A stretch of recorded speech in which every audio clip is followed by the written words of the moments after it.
Welcome back, ladies and gentlemen, to the Lunch Table Podcast. Sorry for that little long pause. We are having trouble via Zoom, but it is me and Alan back. Alan, how are you doing today? It is very hot in our home state, Ben. We're It is. indoors, And and it's still very hot. in case if you guys can hear the cicadas, I don't know if I know my house is pretty bad, but I don't know about yours. But if you can hear them in the background, apologize for that. But we have a lot to talk about. We got the Julio Jones trade. We got some basketball. I know we barely talk about basketball. We also get Alan pretty mad because his LA Lakers, well, they didn't do too well. We also have some baseball news and also possibly the Olympics might get canceled. I know this might be an irrelevant story, but who knows? We're going to try and bring it back. But we're going to start off with today with the Julio Jones trade because obviously we like talk about the NFL here. And Alan, when you saw Julio Jones traded to the Titans and the trade might go in like the next 24 to 48 hours, what was your first initial reaction? Titans are gonna be hard to stop if their defense wasn't so bad. Like that's AJ Brown, Julio Jones, and Derrick Henry all in the same team, and those dudes are all like special athletes. I first reacted like Washington couldn't give up a second round pick for Julio Jones. That's something we weren't willing to do. I see how it is, but I don't know. Well, I could Second round pick for a 30-year-old isn't for Julio Jones. I'd take that. Julio Jones hasn't been injured that much. Yeah, but he is. He is getting up there in age. He's still one of the best wide receivers I think around, in the NFL by far. But if we're gonna talk about why couldn't Washington give up a second round pick, why couldn't like another team looking to, try and get a wide receiver? Like imagine being a Ravens fan saying we could have only had to give up a second round pick and whatnot to get Julio Jones. I think part of it also was AJ Brown's excellent recruiting process to try and get Julio. Was it on Instagram or Twitter or whatever? Yes, he tweeted at Julio Jones. He's like, "Hey Julio, you want to come down?" And he even offered up his number, but and then took it back. Yeah, and he's like, "No, I'm keeping 11. Never mind." Well, you know what, man? He's not a rookie, but he still classifies, I'm assuming, as a rookie compared to Julio Jones. But yeah, Julio's been around forever. My only question is because I saw like a little meme where it's like, Julio and AJ wide open. What are the Titans gonna do? Run it to Derrick Henry. Give it to Derrick Henry. So they got three-headed not a bad monster. Plan. They got three-headed monster, but I think they can open up their offense a lot more to the passing game, and I think if Ryan Tannehill can be, is it 2018 or 2019 had a really good year? 2019? He was pretty good this last year as well. I think it was 19. 19, yeah. If he can have a really good year like he has been. If he even repeats like last year, their defense is just so bad, though. Is what, like, they lost like everybody a part of that defense. Yeah. Just makes me a bit worried. Yeah, it should be interesting to see what the Titans can do. And, I still expect playoffs, but I don't remember who's in the division, so I have to look up the division. I believe it's like yeah, they're almost guaranteed to make the playoffs. Mm-hmm. There's just they got the Jags, Texans, and Colts. No, Colts could maybe make them a run for their money because their defense is so solid. And imagine Carson Wentz if he can have Carson Wentz is never doing anything again. I never liked him. You're sold on that? No, I just hated when he had that one play where he like avoided like 4 sacks by Washington at the same time and threw a touchdown pass. I'm like, utter nonsense. Hate this guy forever. Yeah, well, no, not at all biased, by the way. Oh yeah, not at all. Yeah, not at all. Not at all. Jaguars. Hey, Trevor Lawrence, Urban Meyer, Tim Tebow. That's all I'm saying. Could you imagine Tim Tebow and Trevor Lawrence throwing a pass to each other? ESPN would probably post about that, probably analytic it all they can on Instagram, Snapchat, TikTok, Facebook, Twitter, whatever they can. You hear about it for the next 4 years. You'd hear about for the next probably 4 weeks, even though the Jaguars could be 0-4. Remember that pass by Trevor Lawrence and Tim Tebow? What a play! What a play! Alrighty, well, we're gonna cue the sad music. I don't know if we'll actually put sad music in here, but cue the sad bandwagon, Alan, as the Lakers got knocked out of the first round by the Phoenix Suns. Props to Phoenix. They played really, really well. No. Let's not give props to the Phoenix Suns. The I'm giving Lakers props to were Phoenix. garbage. I don't hear anything about Phoenix. LeBron played injured. Not blaming him. LeBron should have done more. Anthony Davis was injured the whole time, and that was the big difference. I don't want to hear anything about Chris Paul being injured. Chris Paul is not the star he used to be. Let's not pretend he is. I do want to give credit to Devin Booker and Devin Booker only. I think anytime I saw him shoot the ball, I don't think I saw him miss. DeAndre Ayton first help. Game. DeAndre was pretty good. I remember he was like Paul? the number one overall pick, and I was watching him a while ago, and he like didn't do stuff for a while, but he seems to be doing better now. Chris Paul? Chris Paul's all right. Like, yes, all-time legend, but like at this stage in his career, he's the third option. I give it second. Devin Booker, Chris Paul, DeAndre Ayton. Okay. Yeah, okay. Like mainly just handling the ball. Chris Paul had it, but like DeAndre Ayton would just rebound and score. Which is apparently the Lakers couldn't rebound, so DeAndre Ayton got to feast. The only thing that I was confused about the Lakers was the Lakers have so many stars like that they have on their team. My only question was, why are they playing Pau Gasol more than Montrezl Harrell, who was he wasn't six man of the year, or was he Last 6 man of the year? Yeah, with the Clippers. Why didn't they? I think he only averaged like 6 minutes or something like that a game. Yeah, like something very, very, very like low. the only one who could play defense. Like, right, but why I think Drummond. I think it was mainly defense. As I remember, like the announcers were talking about this, like they needed Gasol for defense and like rebounding, because Gasol's not bad. Montrezl Harrell came in the game. He didn't really do much either. To be honest, Caruso and I felt like Kuzma were like the only people doing anything. Like I say this, LeBron still averaged 20 points per game, but that's like really bad for LeBron. Caldwell Pope was playing well, but the Lakers overall just forgot how to shoot a basketball, forgot how to play defense. What else? Forgot how to rebound, forgot how to make layups. Dennis Schroeder like sold on you guys. I think I saw somebody who's like everybody sold 30% from three, 40% from just the field goal range in general. And he's getting a lot of criticism too. Have you been seeing that? Like Magic Johnson called him out by saying he's not a true Laker. He doesn't have the winning mentality. He's the third option. Okay.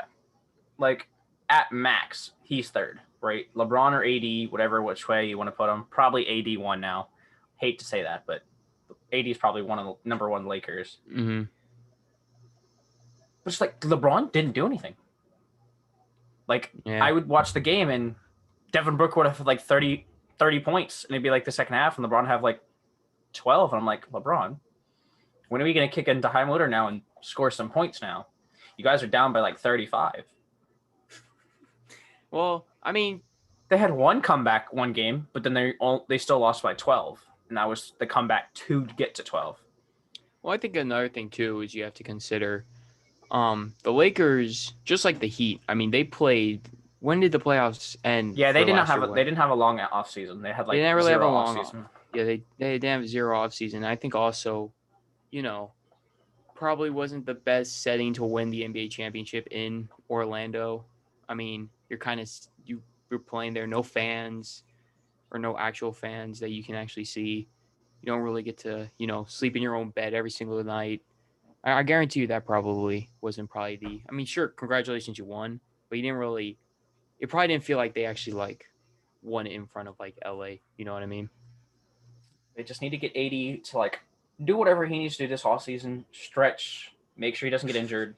LeBron, go to your cryotherapy or whatever the ice freezing thing is. And I want to see an 82-0 Lakers team. It's not going to happen. They're going to spend a lot. They got to spend a lot of money though in order if they want to do that. Because they got to resign. I think they could get it with just LeBron and AD if like they both played. I don't know, man. Because we're about to talk about the team next that's gonna probably win. The I don't understand how this team got their team together. So all right, so let's just talk about the Nets Nets obviously won in the first round. I know, shocker, right? Everybody did not see that coming. They ended up winning. And yeah, I mean, their big three played almost perfect. As of now, when this is recording, James Harden, I do believe, is out with a hamstring injury in the second round, but still, Doesn't matter. I mean, they are annihilating the Bucks right now. It seems like Giannis, Drew Holiday, Middleton, they have just no answers for them. And I mean, if you got a healthy KD, healthy Kyrie, and a healthy James Harden, I don't know if anybody could stop them. I mean, let's be honest. Who could realistically stop the Nets? So I I know was we just were all looking. talking. Giannis is younger than I thought he was. I was thinking Giannis was like 29. Giannis is 26. Mm-hmm. I forgot how long like basketball players are in the NBA for. Like I forget when they enter when they're 18. No, but this is like every time he's gone to the playoffs, he's not been able to win a playoff series or something, or like not get to the finals with Giannis, and he's probably the best player in the NBA right now, I would think. Who, Giannis? And yeah, I think he's probably taking that mantle.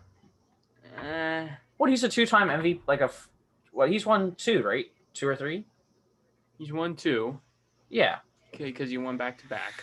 I don't know. I'm not. I think LeBron and KD are too old. Curry can have those runs, but I think he's too old as well. So if we're talking about the young and up and coming players, yes, I'll give it to Giannis. No, but I think I think he's the best now. Like I think he just has too much of the explosion now for the older guys to compete. I'm not sold on that, man. I can't give it to him yet. Which is only because LeBron's old. Like if LeBron was like last year, I'd still give it to him. Actually, no. I feel like we're also counting out players like Steph Curry. I think Curry is not complete James enough Harden, to have that role. I don't like Harden. Never gonna Joel call him that. Embiid. Jokic. I don't want to say big men can never become it, but like I feel like big men, it's so hard for them to become good because like not good, but like number one player. Like I feel like that's kind of becoming past when the best player in the NBA is like big man, right? Because like Joel Embiid, he had stretch where he was like people thought he was gonna be MVP, and I think he kind of fell off. Which I guess isn't specific. This isn't helping my point right there, but like I just don't think we see like good big men compared to the amount of good guards and like forwards we see. Mm-hmm. Like if Giannis wanted to play center, he could play center, but like it just doesn't. Like I feel like the skills in today's NBA to be really good, you'd almost be playing point guard, and you like if you were tall anyway, you'd be playing point guard, not necessarily center. Yeah, I'm trying to figure out. I can't find it, but someone posted on. I can't remember if it was ESPN or Bleacher Report, but they put like the top 10 players as of right now. I can't remember who. I think they put KD at 1. I would give it to KD. If we're gonna talk about, I can understand that. If we're gonna give it to young and up and coming players, I think you gotta give it to Giannis. I think you can also put in consideration. I feel like up and coming is kind of okay. Not up and coming. That doesn't apply to a 2-time MVP winner. Okay, so then. Like, when was the first time LeBron made the play? Like, because I'm trying to compare Giannis to LeBron. LeBron made the playoffs before, I think. Yeah, Giannis. LeBron made it before. LeBron also came into the league a lot younger than Giannis. LeBron came at like 18. Did Giannis join at like 19? I thought he was 20. Well, he's 26 now, and he was drafted in 2013. I'm pretty sure that's 8 years. So he had to have come out at 18. No, well, that may be or wrong. 19. Okay, then I guess immediate factor, because Giannis did not have an immediate factor right when he joined. LeBron did. Oh, yeah, that is true. Like, LeBron basically came in and was one of the best players.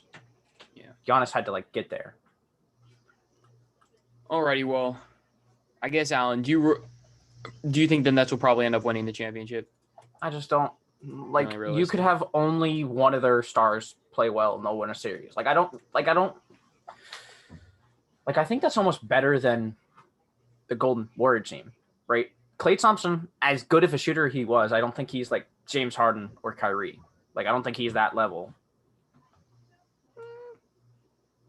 I don't know. Kyrie's done some whack stuff. I haven't really paid attention to what Kyrie's done, but James Harden is like a elite scorer, and KD is like probably the best scorer since Kobe. Like pure. Okay. Yeah. Scorer and Curry's still the best shooter. Yeah. Yeah, I'll say that. I'll give that to you. So yeah, I'd be very surprised if the Nets don't almost sweep that the finals. I'd be honest. Oh, that's fair. Well, we're gonna talk about another New York team, the New York Knicks, who, by the way, their coach just won Coach of the Year, Tom Thibodeau. So, round of applause, golf clap for Tom Thibodeau and the New York Knicks doing stuff. But they sadly were defeated by the Atlanta Hawks in, I believe it was a 6-game series. The Knicks just, the only player that came out, I mean, that I could see was Derrick Rose. Like, Julius Randle was pretty bad. RJ Barrett wasn't really even there. Trae Young, though, Trae Young's a star. Trae Young is a star in this league. I think Did he drop like 40 or something at least one of the games? I know I saw that. I didn't watch any of the series, but like 40 and probably like 10 or 11 assists. Man is no joke. I mean, we can't give that away from, Trae. Trae Young is a beast. So yeah, props to the Hawks for shocking most of us, because I think we all had the Knicks winning, which actually, moving on, the Hawks are actually currently, or when this is being recorded, currently they're beating the 76ers in a series 1-0. It's only the first game. But yeah, I mean, could you imagine if the Hawks beat the 76ers again? Or if they could beat the 76ers and play the Nets or whoever would be next. It's like assuming the Nets are going to win. So yes. I'm putting the Nets. Like Trae Young. Trae Young, I don't know how much he can carry it though. He can. I mean, he's just not Trae Young. I mean, John Collins, he can put up numbers. Kevin Huerter, who's they're going against like Kawhi and PG, right? PG still. Kawhi, they would have to probably make it to the play. Who are the Hawks playing now? The Sixers, you said? Yeah. I blanked on that. Yeah, I think they could beat them. Yeah. I would not be surprised. If they win game 2, they're winning the series. Mm-hmm. I can confidently say that. Yeah. But yeah, that's what we're thinking, or that's what we believe or at least that's what I believe. I don't want to take words out of Alan's mouth, but that's why I think that could happen. I guess we could just talk about this one real quick. Clippers versus Mavs. The Clippers end up winning this, but I don't know why none of the teams wanted to win at home. Like, before Game 7, home teams were 0-6 in this series. So, clutch Kawhi. I mean, too clutch on the road, Ben. You have to be too clutch on the road. I guess so. You can't take the easy stuff, Ben. You can only take the difficult wins.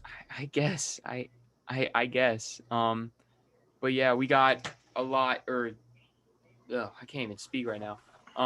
It's crazy how nobody could win except Kawhi finally pulled out the bag in Game 7. So Luka and the Mavs are now done, and the Clippers are moving Luka's on. a god. Who I believe they are playing the Jazz. So Luka dropped multiple 40-point games. He had a 46, 29, and 42 against the Clippers. And I want to say it now. Luka is the player I'm going to be following around if it's not Giannis after LeBron retires. So you're going to be a Luka bandwagoner now? Yes, sir. Jesus Christ. I've already Ben, I don't have enough time to pay attention to basketball like that. Oh, I'm not saying that. I'm not saying anything bad about it. I'm just saying, I don't want to watch the Wizards. Hey, they made the playoffs, and they won. Ben, I'm expecting more. Okay, I can't make the playoffs once every 10 years. Okay, the Wizards are in a tricky spot because I feel like whenever they lose a lot, because this is the one thing that I hate about the NBA. I hate how they have the draft lottery. I hate how you basically get your pick off of a ball that bounces around in a little circle, whatever you want to call it, and that's how playoffs work. Because to me, I think that's stupid. I think the worst team should obviously get the first pick, and then the best team get the last I don't like pick. the lottery. I don't like the lottery. I know I don't. They do it to disincentivize tanking, but if a team's just bad, they're just bad for forever. Yeah. Look at the Kings, for instance. I don't think they've made the playoffs since 2008, 2009 or something like that. And, I mean, I hate to see that because there's also a young star in De'Aaron Fox that's stuck on that team. Mm-hmm.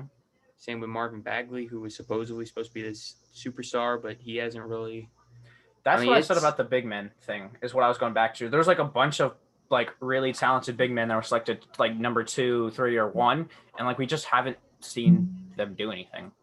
But yeah. then we've had Luka and Trey come like right out the gate, dropping 40 points per game. Like, Well, I think also for Luca and Trey, it's also to add to your point. Like, there's the big man type system, like where you have like the Shaqs, the Kareems, the you know, the Bill Russells, all those. Like, there's not a lot of those out there anymore. It's now there's a lot more of the Stephen Currys. Same thing with like I feel like the LeBron era. I don't think. I mean, I could see Jason Tatum maybe.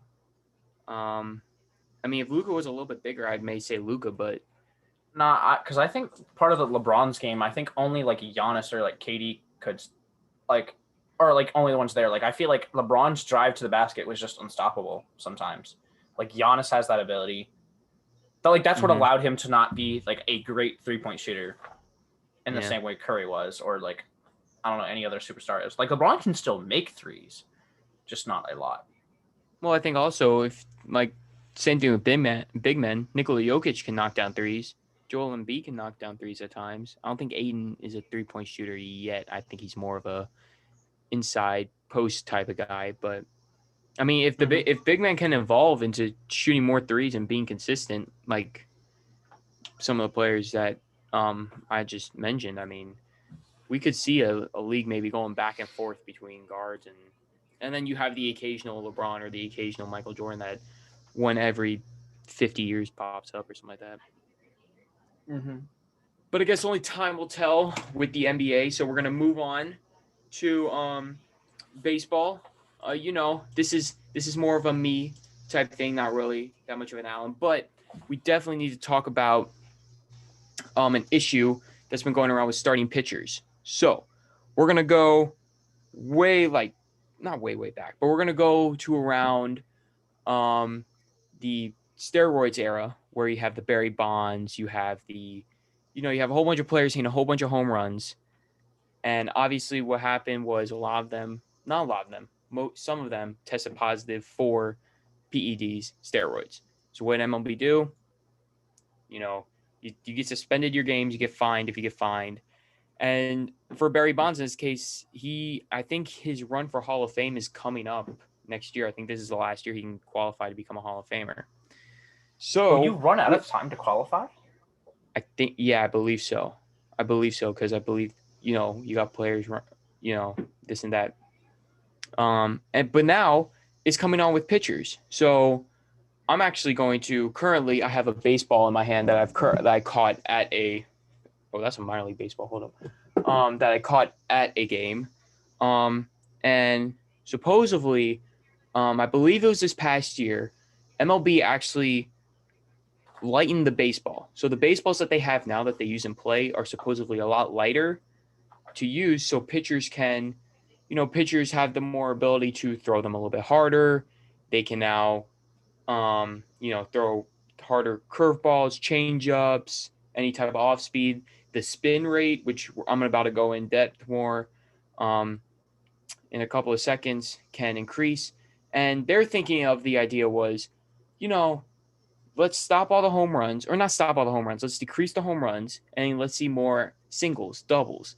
Now, Alan, you do barely watch baseball.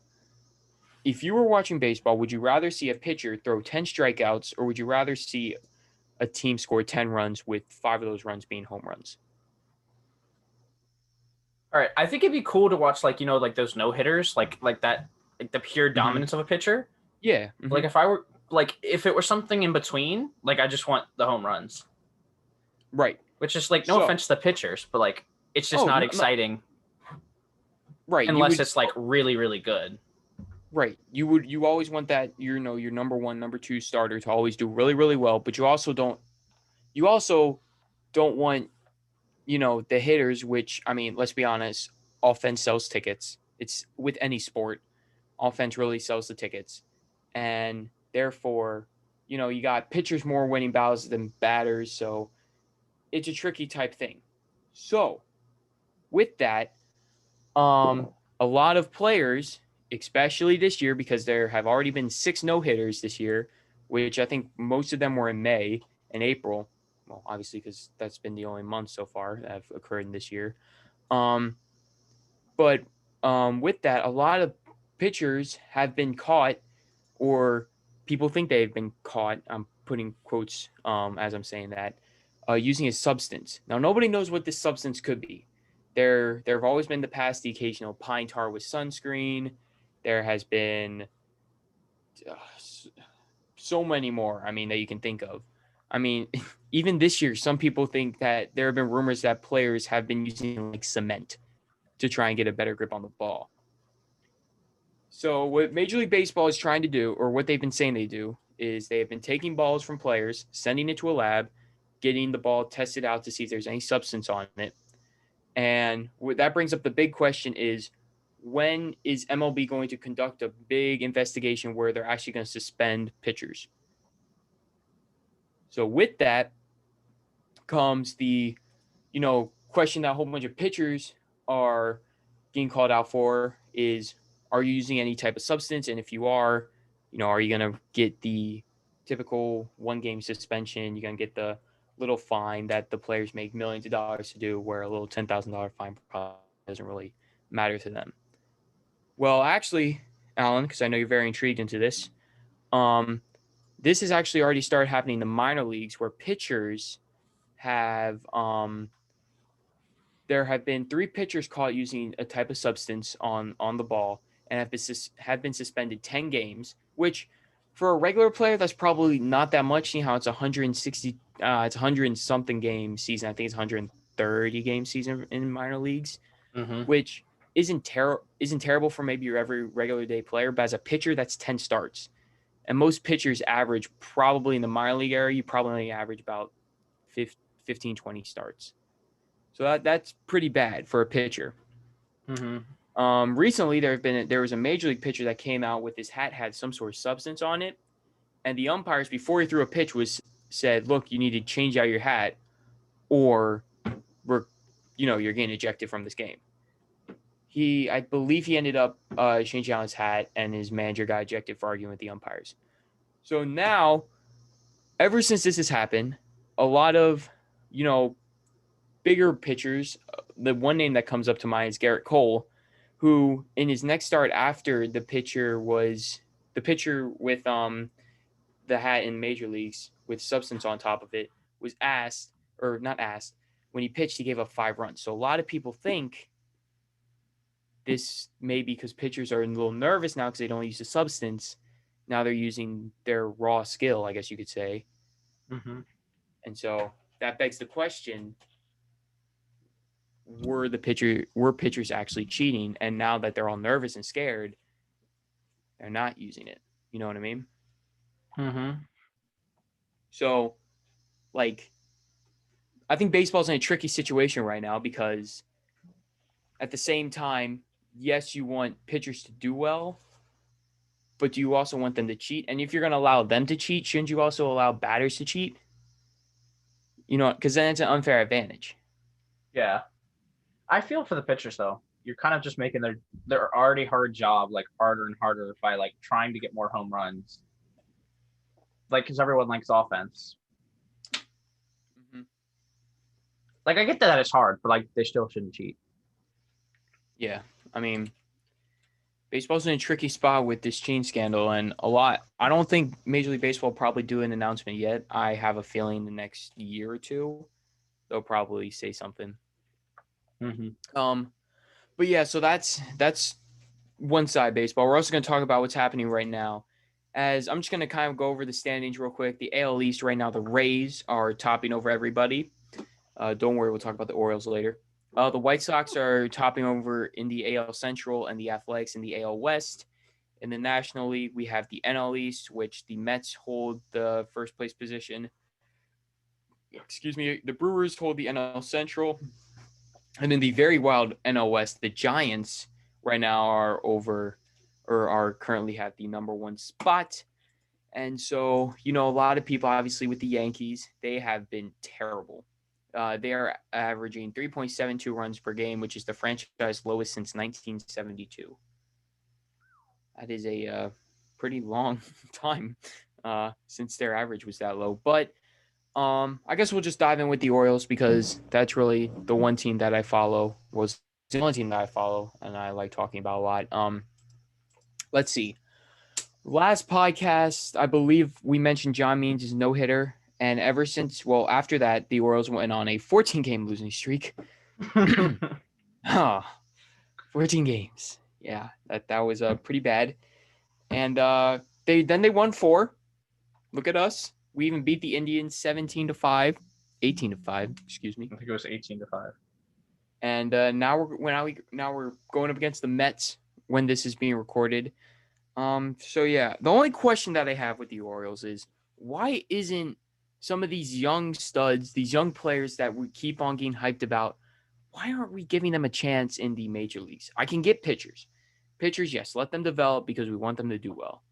But catcher Adley Rutschman, why isn't he up yet? Other players, why aren't they up yet? Give them a chance. Yusniel Diaz, why isn't he up that yet? We suck. So what if they don't do too? What if they don't do too bad? Boo-hoo. Ryan Mountcastle was a perfect example. He got called up. He was an absolute stud in 2020. Granted, right now he's he's getting hot again. But in the beginning of the year, he had a slow start. But I mean, let the kids play. Come on, man. We want some excitement in Baltimore, at least from the baseball perspective. Come on, man. I want to go to a game and not question if we're gonna win or not. I want to feel confident that we'll win. Okay? Is it that hard? Come For the on. record, this sounds like been the last 5 years. Not the For the past record. 5 years. I'd say probably past 2. I didn't really follow the Orioles for 5. These past 2 years, I've been following them pretty hard. And I mean, come on. It's just let the kids play. That's all I want. I want to go to a game and feel happy. Cedric Mullins, he's doing great right now.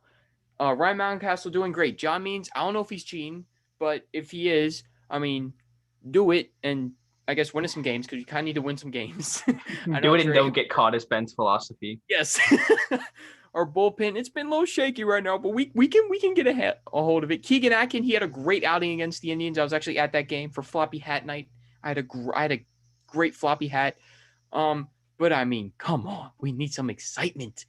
Give us some excitement. Give us some some jumping power. I don't know what I'm trying to say, but just give us something, man. That's all I want. I just want something. Alan, I don't know if you have anything to say about baseball, but go ahead if you do. I don't know why Ben gets hyped every year about the Orioles. They're just not going to be good for a long time. Because Probably not my entire lifetime. We have a chance, Alan. If the And we do not have a chance. If the Washington football team can make it to the playoffs with an Alex Smith whose leg almost got torn off. The Orioles never got down that bad, though. Like, they never got Bruce Allen levels of horrible management. And baseball is just also, like, different. We had our ups and downs. I think the one thing that, like I've been telling you, is the one thing with the Orioles is we have I say 3 to 5 year great period. We have a period where we'll actually compete. And then those players start. No, we'll actually compete. We'll make a playoff run. But then we have players that have done really, really well that we just don't re-sign. The Manny Machados, the Jonathan Scopes, Kevin Gossman, who is having an excellent year right now.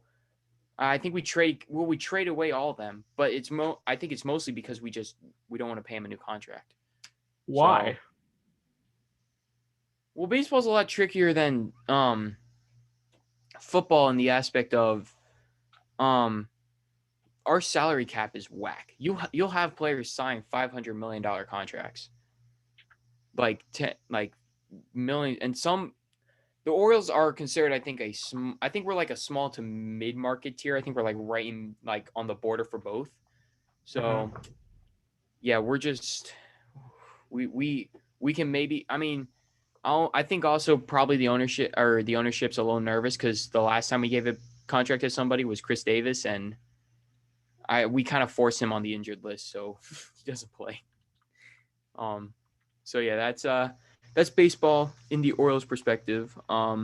Yeah, I don't know if there's any Oriole fans listening to us, but yeah, I guess if you do, leave some in the comments, and yeah, because I want to hear your Try to make opinions as well on try this to make Oriole. Ben feel better Yeah. about the season. All right, so we're gonna go on to a bit of a different sport for our podcast. I don't think we've talked about tennis before, but don't worry, we're not going to talk about something boring. We're going to talk about not necessarily the tennis part, but one of the newer, younger stars, Naomi Osaka. There you go. Don't know if I said that correctly at all. Apologies if I didn't. But recently she pulled out of what it was the French Open because they forced her to speak at press conferences and she refused. So she was like, not going to do it if you're going to make me go to those things. Because I think she was threatened you were going to get kicked out of the tournament if you don't go to them. And she was like, no, I'll just leave. Yeah. And I believe the major reason she cited was mental health. And I want to talk about that because I think she's in the right. I don't know how much. I know some people are annoyed. Oh, it's part of your job. You got to do it. Who cares that much about press conferences? Like, you're paid to go play the actual game. Like, you want to see the actual people playing. I don't care about your press conference. Like, in the grand scheme of things, press conferences are useless. I mean, so I respect her for the mental health and whatnot, and I also think no player should ever have to feel forced to do a press conference. But I want to. Yeah, I was gonna actually bring up Marshawn Lynch. Do you remember that one? I'm just here so I don't get fined. Yep. Every question, Marshawn, what'd you think of the practice or game? I'm just here so I don't get fined. Like, I think was he eventually fined for that, or did he not get fined at all? I don't remember. I don't remember. I think I think like one thing with Naomi Osaka, or at least in tennis did this wrong. I don't know what federation or league tennis is in, but I mean, you can't. I don't think you can really force anybody to, do an interview or do a press conference after, if they cited that saying that, like I guarantee you, if she said, "Oh, I have the flu," they probably wouldn't say, you don't have to do. It's okay if you miss this press conference. Now, I have a feeling because she slightly has mental health. I think they were probably like, "Oh, come on, just go do your press conference." You know what I mean? Which is kind of sad. Yeah, especially she's like a rising star for that. Like she's one of the few people I know in tennis, other than Serena. So I think it's a weird to kind of treat your like upcoming star, like your star that could actually reach into other sports. Like Serena and her, I don't think I could tell you another tennis player at all. She's 23 too. She's young. I really thought she was younger than that. Well, she's young for probably tennis. The Coco, is it Coco Golf? Coco. Oh, that's probably who I was thinking about. But 23 is still pretty young. She is like 18, I think. She's 17. Oh, the Japanese. She was born 2 days before me. Jeez.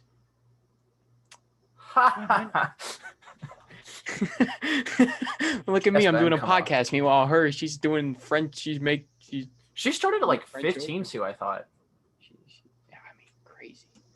Okay, so I completely misthought who that was, but still good for anybody who's taking care of their mental health. Yeah, so good for Naomi for, doing what she thinks is best for her and not feeling like she has to get pushed around, which is very, very good. Speaking of the tennis, oh, I can't speak. I believe tennis is an Olympic sport, but there was a report a couple weeks ago that the Olympics might be canceled.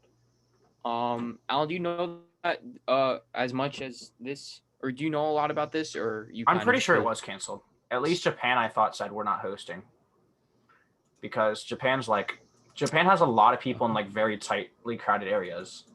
So like all their main people live on the main island. So I thought Japan had said we're not going to do it, but I could be wrong.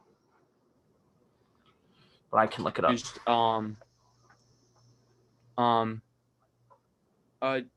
So basically what's been happening is Japan, I believe, had a pretty big spike in COVID cases. And so, which is rising the question as, do we really want to send our, our players over to Japan to them to possibly get COVID and then bring it back to their respectable.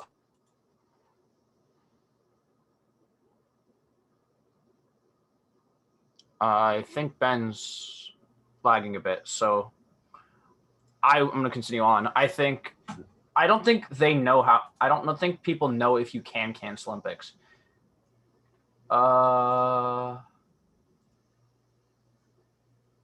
I think Japan has the ability to block if they wanted to host it at some point, but I think it has to do a lot with when the Olympics come up, if Japan's going to be ready.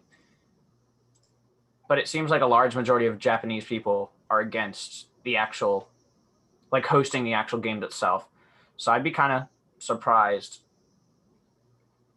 I'd be surprised if they had the Olympics, because not only would it be hard to switch the cities where it's at this far into the process, it would also, like, they'd have to do a lot to like try to sue Japan to get back their money.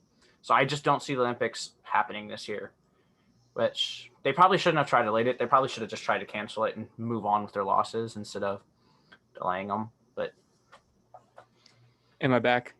Yes, you are back. Okay. Yeah, sorry about that. Weird internet connection issues. I heard a little bit of what you were saying. I don't think they'll cancel it, only because, like, I see it's on TV. They're having trials for at least America right now. So I don't know if that's something. I know swimming was up there, so I don't know if they're gonna keep on doing, I guess, trials for the Olympics. And we're going to talk about our last story of the day, or last topic. Did any of you guys hear about that Logan Paul versus Floyd Mayweather fight? Alan, did you hear about that? I heard a little bit about it then. So it was an expedition match against YouTuber star or entertainer, whatever he wants to be called, Logan Paul, versus the one and only Floyd Money Mayweather. They fought in Miami, and well, let's just say it. First off, it was rigged from the beginning. The rules had like set out saying that there was going to be no official winner. There was going to be no judges. Well, yeah, So, like you wouldn't want like let Mayweather lose. Like, he was 50-0 in his career, right? Like, he wouldn't even want to risk that off some like lucky swing or something. And we know they did it for money. Like, I feel like that was pretty clear at the end of it. $50, man. $50. You paid to watch it then? No, I didn't pay to watch it. Oh, I was watching people did. Yeah, I was watching a live stream where like one guy was it wasn't like, it was just the guy showing his face, like, but he was talking about how Showtime was having issues. Streaming it? Yeah, streaming it out of Miami. Wow. Yeah, so there was no winner. People hyped it up. People hyped it up too much for what it was going to be. People said all along it was going to be cash grab, and then some people are like, oh, I just want to see Logan Paul get knocked out. I'm like, I do have to give Logan and Floyd props, though. They know how to advertise a fight, because they will definitely get their respectable bag for how much they pay for that fight. So, yeah, props to them for getting their bag, and I guess being some sort of entertainment for us or for people to watch it. And yeah, you got any more takes on anything else, Alan? Or nope, I think it's time for us to get out of here today. All righty. Well, with that, ladies and gentlemen, that has been the Lunch Table Podcast. Please remember to hit that like and subscribe button. Also, leave a comment if you would like to talk about or what you thought about the show. And with that, that is my Lunch Table Podcast. See you guys next week.